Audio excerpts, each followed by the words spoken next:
Hi friend, welcome to daily blog उभरता Bharat channel.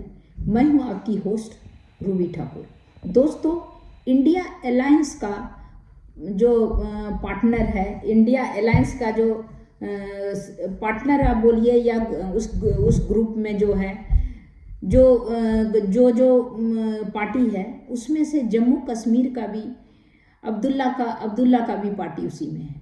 उसी India alliance का जो है ये भी साथी है। तो जम्मू कश्मीर के मुख्यमंत्री उमर अब्दुल्ला ने कहा कि ईवीएम का रोना आप बंद करो, चुनाव परिणाम कांग्रेस स्वीकार करे, क्योंकि कांग्रेस ही रो रहा है कि ईवीएम मशीन या ये वो दिस दैट करके। पक्षपात पूर्ण निष्ठा के बजाय हम सिद्धांतों पर बात करते हैं, उमर अब्दुल्ला ने कहा। उमर अब्दुल्ला का ये बात करना बहुत सही लगा। उस पार्टी में रह के भी पहला बार हमने देखा कि एक निष्पक्ष सही बात करने वाला उमर अब्दुल्ला है।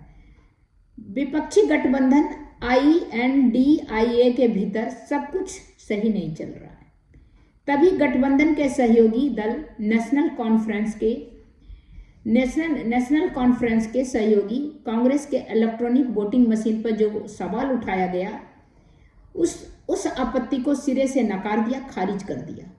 एक तरफ से भाजपा के रुख को दोहराते हुए पार्टी के वरिष्ठ नेता और जम्मू कश्मीर के मुख्यमंत्री उमर अब्दुल्ला ने कहा, ऐसा नहीं हो सकता कि जब आप चुनाव जीत गए तो ईवीएम बहुत अच्छा, जब आप चुनाव हार गए तो ईवीएम बहुत खराब। तो ऐसा दो तरह का आपका दोगला नीति नहीं चल पाएगा। तो इस तरह करके अब जो भी आपका आया उसको आप स्वीकार करें। स्पेशली वो कांग्रेस को के इधर इशारा था। और जब हार गए तो ईवीएम का दोष, जब जीत गए तो ईवीएम बहुत अच्छा। तो ये रोना बंद करिए, चुनाव के परिणाम को बोला स्वीकार कीजिए। वो जनता का मत है, आपके कभी फेवर में जाएगा, कभी आपके अपोजिशन में जाएगा। जैसा आप काम किए रहेंगे अपने क्षेत्र में, उस हिसाब से जनता भी आप परीक्षा देते हैं, रिजल्ट जनता देती है। तो हरियाणा, महाराष्ट्र विधानसभा के चुनाव में हार के बाद कांग्रेस ने ईवीएम के विश्वसनीयता पर उसके ऊपर सवाल उठाया था, चुनाव नतीजे पर संदेह जताया था। ये बिल्कुल गलत है। भारत में कोई चुनाव में कोई धांधली नहीं होता। जनरली कुछ जगह अगर रिमोट में अगर कोई कुछ करे 1-2%, वो भी नहीं होता है, हर समय पॉसिबल नहीं है। मतपत्र व्यवस्था का जो है वो सारा बहुत सही है, इंडिया में सबसे बेस्ट है। उमर अब्दुल्ला ने कहा, जब इसी ईवीएम का इस्तेमाल से आपके 100 से अधिक सदस्य संसद पहुंच गए हैं, तो आप कहते हैं बहुत अच्छा, पार्टी का जश्न मनाते हैं। इसी ईवीएम से आपके 100 आदमी जब आपका वहां पहुंच गया संसद, तो आप जश्न मनाते हैं। और जब हार जाते हैं तो बोलते हैं ईवीएम खराब है, ईवीएम खराब है। तो ये गलत हुआ, ये दोहरी नीति आपकी नहीं चलेगी। इसको खारिज कर दिया है जम्मू कश्मीर के मुख्यमंत्री उमर अब्दुल्ला। उसने कहा कि सही बात बोलिए, हर बात पर आप इधर भी उधर भी करके मत बोलिए। कुछ महीने बाद पलटवार यह नहीं कह सकते हैं आप।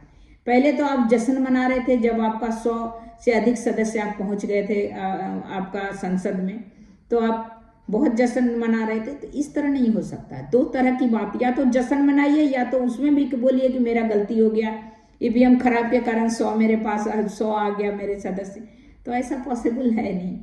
ईवीएम पसंद नहीं है क्योंकि अब परिणाम इस तरह का नहीं आ रहा है। जो अगर आपके अनुकूल परिणाम नहीं आया तो ईवीएम पर सवाल उठाना ये गलत है।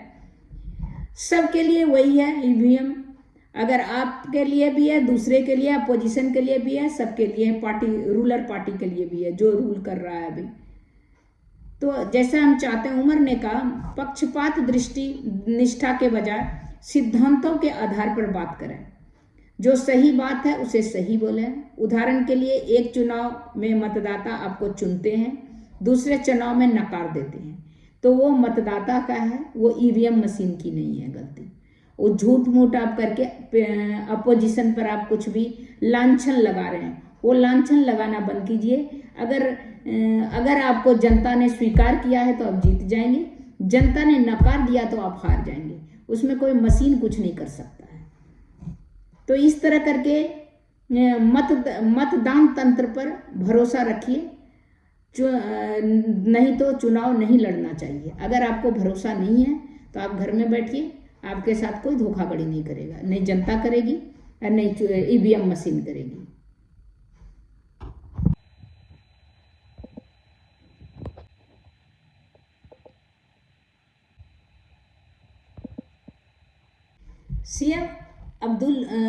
सीएम उमर अब्दुल्ला ने आड़े हाथों लिया। उन्होंने कहा अगर मतदान तंत्र पर भरोसा नहीं है तो चुनाव नहीं लड़ना चाहिए।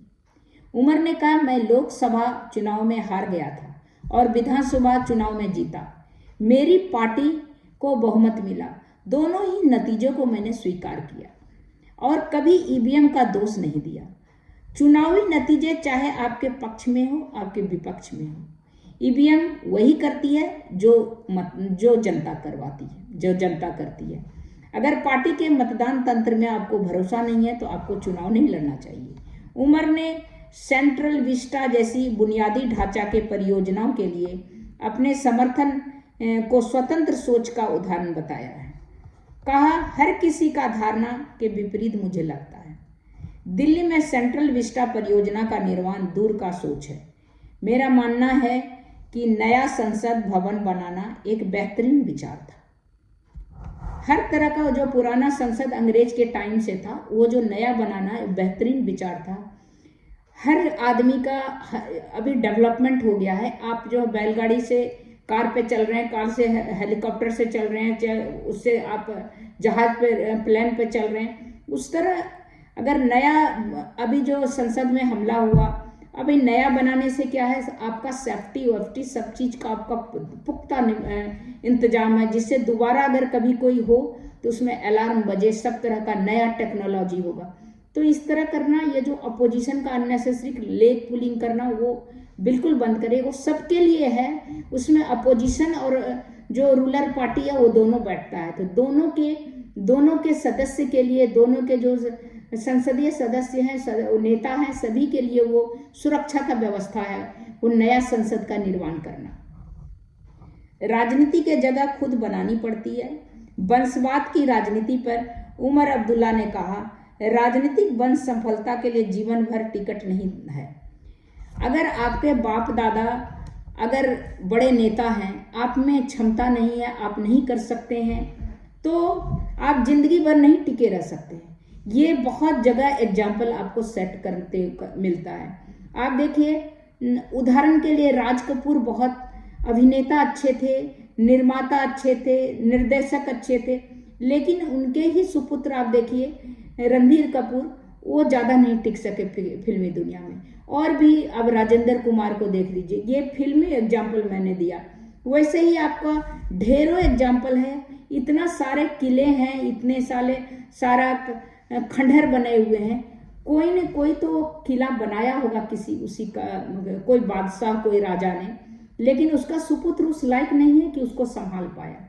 तो उसी तरह जरूरी नहीं है कि पिता अगर बहुत ब्रिलियंट हो, बहुत ये क्या बोलते हैं कर्मठ हो, पुत्र भी उसी तरह निकले। इसीलिए वंश वो आपको एंट्री तो दिला सकता है, चाहे पिक्चर में हो, चाहे वो राजनीति में हो, चाहे किसी एरिया में।